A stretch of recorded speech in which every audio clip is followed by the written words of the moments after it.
এই গৰুজনী দেখিছেনে? এই গৰুজনী আপোনাৰ কি পদ্ধতিত তাইক খাৰা কৰি থোৱা হৈছে পদ্ধতিটো চাওক।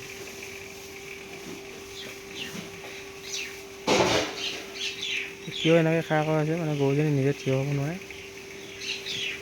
এইটো আপোনাৰ ডাউনাৰ্ছ বুলি কয়, ডাউনাৰ্ছ চিমটমছ।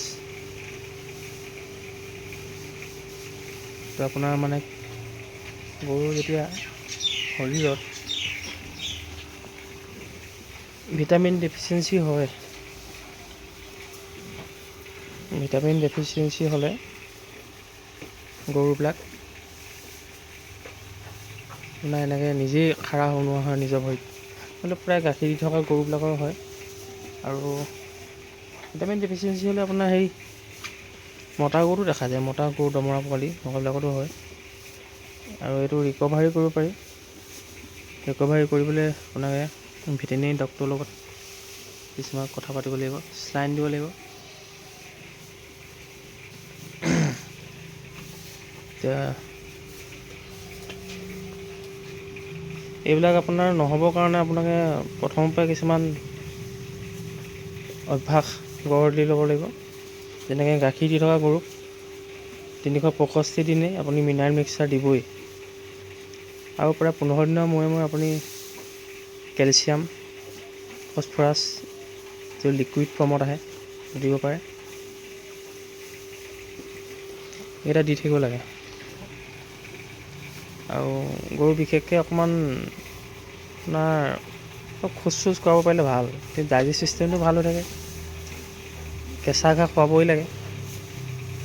কিন্তু বহুত মানুহে আপোনাৰ দ পথাৰৰ বাৰিষা পানী হোৱা জেগাৰ ঘাঁহ আনি খুৱায়।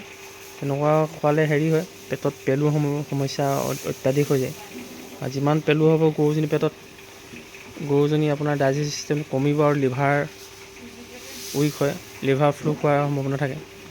আৰু আপোনালোকে পেলু দৰৱবিলাক খুৱাই থাকিলে একেটা কম্পজিশ্যনৰ পেলু দৰৱ খুৱাই নাথাকিব। আৰু পেলু দৰৱ খোৱালে বিশেষকৈ ডাক্তৰক সুধিহে খুৱাব লাগে।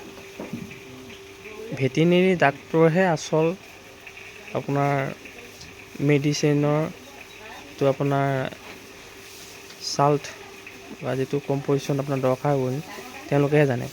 কিন্তু বহুত এতিয়া আমাৰ কিছুমান মানুহ আছে ভেটেনেৰী ফিল্ড এছিষ্টেণ্টবিলাককে ডাক্তৰ বুলি কয়। আচলতে ফিল্ড এছিষ্টেণ্টবিলাক ডাক্তৰ নহয়, তেওঁলোকে দেখিহে শিকা। আচলতে ডাক্তৰক সুধিহে দৰৱ জাতিবিলাক এপ্লাই কৰিব লাগে।